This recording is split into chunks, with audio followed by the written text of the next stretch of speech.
Hello aspirants, I welcome you all to this learning channel of Learn with Sumit SSB interview. आज मैं एक बहुत important topic cover करने वाला हूं जो जनरली मैंने देखा है कि बच्चों का कंसर्न रहता है। इसको हम कहते हैं stage freight, stage fear.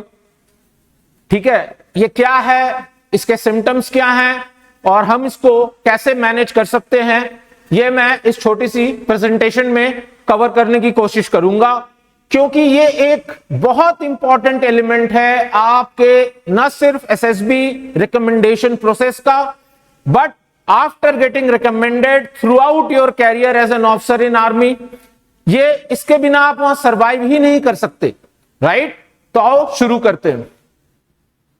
Stage fright fear meaning, stage fright का डेफिनेशन ये है the fear to face the audience और the pressure to perform, right?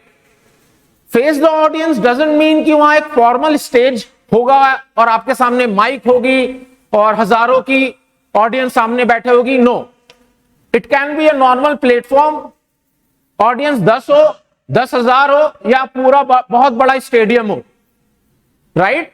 वहां अगर आपको उनके सामने जाकर जो चीज आप अकेले में बहुत कॉन्फिडेंटली कर लेते हो या बोल लेते हो, झिझक होती है, डर लगता है, या आप उस लेवल पे वहां पे डिलीवर नहीं कर पाते। कोई भी एक्टिविटी हो सकती है, ये डांस हो सकता है, डिबेट हो सकती है, लेक्चरेट हो सकता है, या कोई स्पीच हो सकता है। Basically any activity which is perform in front of audience, camera या देखने वालों की नजरों के सामने, और अगर उसको करने में डर लगता है और वो डर आपके परफॉर्मेंस को निगेटिव वे में इंपैक्ट करता है, उसको हम कहते हैं स्टेज फ्राइट या स्टेज फियर।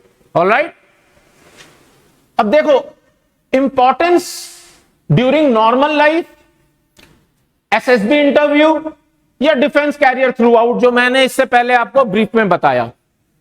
देखो, परफॉर्मेंस इन स्कूल, आप स्कूल में पढ़ते हैं, अगर आप जैसे एनडीए एस्पिरेंट हो, करंट ईयर में हो, या ऑलमोस्ट सबको ये एक्सपीरियंस रहा होगा, इवन आप अगर कोई और एंट्री के लिए भी जा रहे हो, कि स्कूल में कई ऐसे एक्टिविटीज होती थी, डिबेट्स होते थे, एक्सटेम्पो होता था, लेक्चरेट होता था, या असेंबली में ही कुछ बोलना है, थॉट ऑफ द डे है, या you are commanding the assembly, कोई स्पेशल फंक्शन है, चीफ गेस्ट आए हैं, इंडिपेंडेंस डे सेलिब्रेशन है, फेयरवेल है सीनियर्स का, उसमें परफॉर्मेंस इन स्कूल मतलब जो वहां बोलता है जनरली, ठीक है, उसको आपने देखा होगा वो बाकी चीजों में भी थोड़ा बहुत ठीक रहता है, उसका कॉन्फिडेंस झलकता है, उसका जनरल रेपुटेशन, एक इमेज टीचर्स के सामने, स्टूडेंट्स के सामने एक लीडर की रहती है। In general I am talking about, exceptions can be there, correct?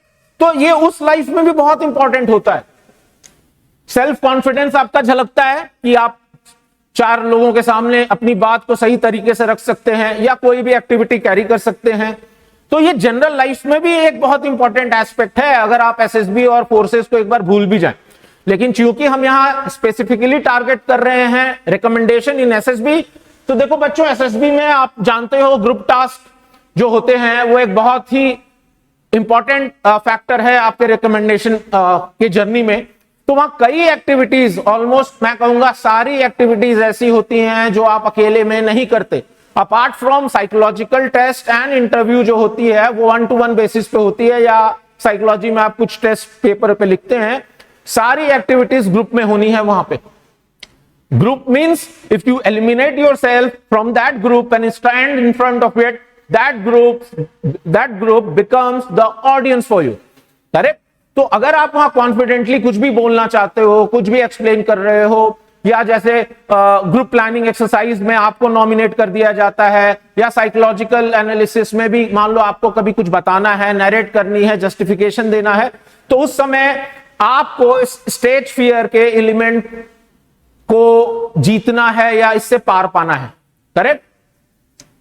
Conference के दिन भी वो जो ऑफिसर्स का बेंच बैठा है, 15 ऑफिसर्स हैं, पूरा बोर्ड बैठा है, तो उस समय वो आपके लिए ऑडियंस है, वो आपसे कोई क्वेश्चन पूछ रहे हैं, तो at that point of time you are the centre of attraction for them.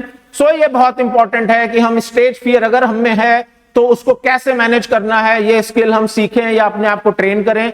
वो कैसे करना है मैं नेक्स्ट स्लाइड्स में आ रहा हूं उस पर। As an officer is the commander mass addressing throughout the career. देखो आप एक ऑफिसर हो, राइट? ऑफिसर एक यूनिट कमांड कर सकता है, ब्रिगेड कमांड कर सकता है, अगर आप सीनियर प्रोफाइल पे हैं तो एक तरह से आप, अब तो सीडीएस का कंसेप्ट है, करेक्ट?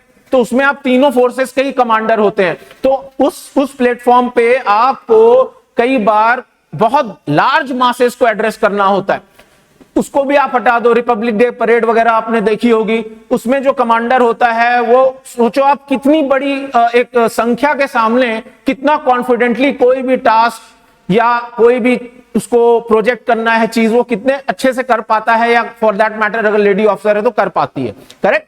तो उसके बिना आप सरवाइव नहीं कर सकते, कैरियर ग्रोथ में आगे नहीं बढ़ सकते।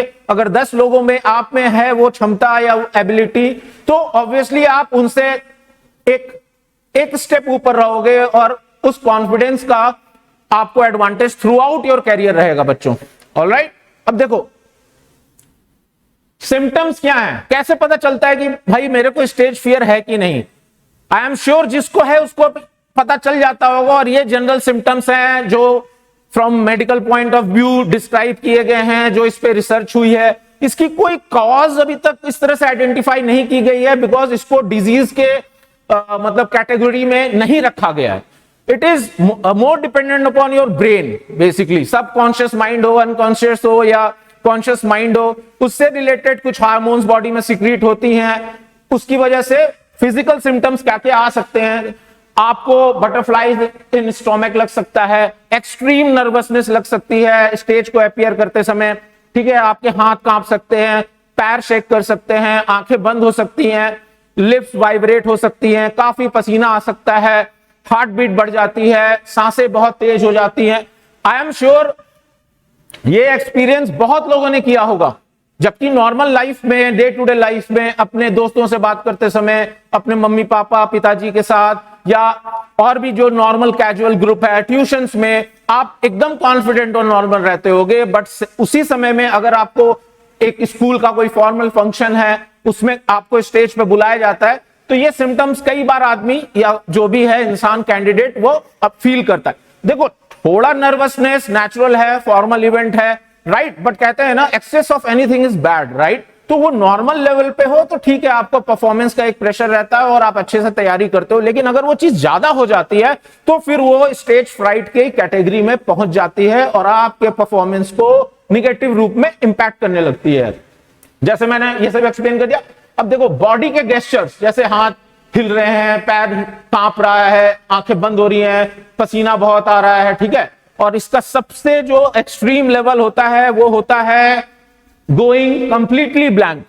आपने कई बार देखा होगा या आप में से बहुतों ने एक्सपीरियंस भी किया होगा कि जब आप इस स्टेज फियर को कंट्रोल करने में असक्षम रहते हो, इनकैपेबल रहते हो, तो कई बार होता है कि स्पीकर एकदम चुप हो जाता है, ब्लैंक हो जाता है, इवन ऑडियंस उसको धुंधली सी दिखने लगती है और वो कुछ नहीं बोल पाता वहां पर, और फिर एक एम्बैरेसिंग सिचुएशन में फाइनली स्टेज छोड़ के चला जाता है, जो कि उसके लिए भी और उस पर्टिकुलर इवेंट के लिए भी एक अफसोस की बात होती है बेसिकली, करेक्ट? सो ऐसा ना हो उसके लिए हम क्या कर सकते हैं feasibility?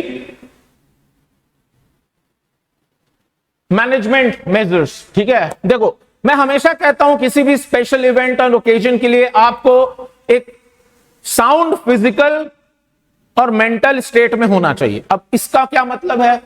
Ensure better physical and mental condition on your D day. D day means the day of action, जिस दिन आपका इवेंट है या एसएसबी में एक्टिविटी है। फिजिकल में आप क्या क्या मेजर्स ले सकते हो भाई? एक दिन पहले अच्छे से रेस्ट लो, खाने पीने में कोई एक्सपेरिमेंट्स मत करो, सुबह उठो, थोड़ा सा ध्यान लगाया, योगा किया, अच्छे से एक शावर ली फ्रेश फील करने के लिए, ग्रूमिंग आपकी सही होनी चाहिए, ड्रेस आप सही पहनो, ठीक है? ताकि आप कॉन्फिडेंट अंदर से भी फील करो और वो सामने दिखे भी, ठीक है? टाइम से पहले पहुंचो ताकि आप जल्दीबाजी में ना हो, बिकॉज ये सब फैक्टर्स भी देखो थोड़ी थोड़ी करके आपके नर्वसनेस या आपके अंडर कॉन्फिडेंस या आपके स्टेज फियर की ओर कंट्रीब्यूट करती हैं। तो ये आप मैनेज कर सकते हो। मेंटल उसके लिए क्या कर सकते हो, मेडिटेशन कर सकते हो, जो चीजें आपको मोटिवेट करती हैं। अगर आप भगवान को मानते हैं उनके बारे में सोच सकते हो, देश प्रेम है तो देश के बारे में सोच सकते हो, माँ हैं, पिताजी हैं, कुछ अच्छे दोस्त हैं, या ऐसा कोई भी चीज जो आपको आज तक मोटिवेट करते आया है। किसी सिचुएशन जहां पे प्रेशर ज्यादा है, अगर उसके बारे में सोचकर आपको मोटिवेशन और कॉन्फिडेंस मिलता है तो उनके बारे में सोच के आप ध्यान लगा सकते हो। उसको कहते हैं being in a state of mental peace. Alright, make sure your content is ready. भाई अगर आपको बोलना है, अगर आपको पहले से पता है कि हमें किस टॉपिक को बोलना है, स्पीच देनी है, उसकी तैयारी करो, टाइम फ्रेम के हिसाब से करो, ना ज्यादा लंबा होना चाहिए ना ज्यादा छोटा होना चाहिए। उसको आप प्रैक्टिस करो, बहुत बार प्रैक्टिस करो, शीशे के सामने खड़े होकर प्रैक्टिस करो। अगर कोई दोस्तों का ग्रुप अवेलेबल है उनके सामने बोल के प्रैक्टिस करो, उनसे फीडबैक्स लो। आजकल रिकॉर्डिंग अवेलेबल है, हर के मोबाइल में रिकॉर्डिंग का फैसिलिटी है, तो उनको बोलो कि वो जब आप बोल रहे हो तो वो आपको रिकॉर्ड करें, आप उसको देखो दोबारा, क्या खामियां हैं वो खुद को आप आराम से देख सकते हो। आपको हर समय शीशे के सामने खड़े होने की जरूरत भी नहीं है आज के डेट में, करेक्ट। तो उनको धीरे धीरे करके आप दूर कर सकते हो और इस स्ट्रेस जो है या ये जो फियर है उसको काफी हद तक मैनेज कर सकते हो। Start early in life, very important. अब देखो, जैसे अगर आप शुरू से इन चीजों में छोटे छोटे एक्टिविटीज में पार्टिसिपेट करते रहोगे ना, स्कूल लाइफ में भी, तो आपको ये चीज कभी बॉदर नहीं करेगी आने वाले समय में, ठीक है, क्योंकि ग्रुप धीरे धीरे बड़ा होता है, राइट। अगर आप मान लो क्लास 6 में हो, 10th में हो, स्कूल में हो बेसिकली अभी, तो भाई छोटा हाउस का ही कोई एक्टिविटी हो रही है उसमें पार्टिसिपेट कर लो, इंटर स्कूल कॉम्पिटिशंस होते हैं उनमें पार्टिसिपेट करो। इस तरह से अगर आप जल्दी शुरू करोगे तो एक प्रोफेशनल लेवल पे जाने के बाद या जब आप मासेस को फेस करोगे तो आपका स्टैंडर्ड बहुतों से बहुत ज्यादा बेटर रहेगा। Got my point.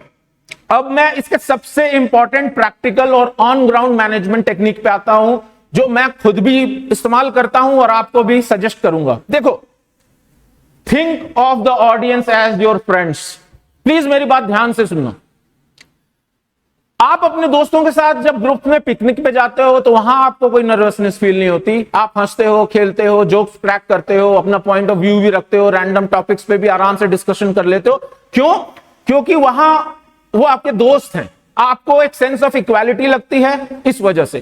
तो क्लू ये है कि आप अपने दिमाग में ये सोचो कि जो भी ऑडियंस बैठी है, चाहे वो 10 है, 10,000 है, 2 लाख है, वो आपके दोस्त हैं, राइट। वहां कोई आप में नुक्स निकालने के लिए नहीं बैठा, आप किसी से कम नहीं हो, आपने कोई चोरी नहीं की, देश से कोई गद्दारी नहीं की, that you have to look down upon yourself, right. In fact मैं ये कहूंगा कि आप बहुतों से ऑलरेडी बहुत बेटर हो, बिकॉज आपने कोशिश तो करी। एक कहावत है, गिरते हैं सहसवारे मैदाने जंग में, वो तिफ्र क्या गिरेगा जो घुटनों के बल चलता हो। What my point. तो आप बहुतों से बहुत बेटर हैं जो कि इस फियर की वजह से दुबक के बैठे हैं और ऑडियंस को फेस करने के लिए स्टेज पे भी नहीं है, ठीक है। So feel good about yourself, feel confident. ये सोचो वो सारे दोस्त हैं, इससे कोई भी अगर चीफ गेस्ट है या वीआईपी है उनके बारे में आपको दिमाग में सोचने की जरूरत नहीं है, करेक्ट। इससे क्या होगा, आप natural, calm and composed manner में जो भी टास्क है, जो भी वहां स्पीच देनी है, उसको बहुत अच्छे तरीके से 100% एफिशिएंसी से डिलीवर कर पाओगे, करेक्ट। आई होप शॉर्ट में आपको समझ आया होगा स्टेज फियर क्या है, सिम्टम्स क्या हैं। आपको इन चीजों, सिम्टम्स को एनालाइज करने से ज्यादा ध्यान देना है कि इसको हम मैनेज कैसे कर सकते हैं। Training, practice, start early in life, think that audience is your friend and you are second to none. आप किसी से कम नहीं हो, करेक्ट। जय हिंद।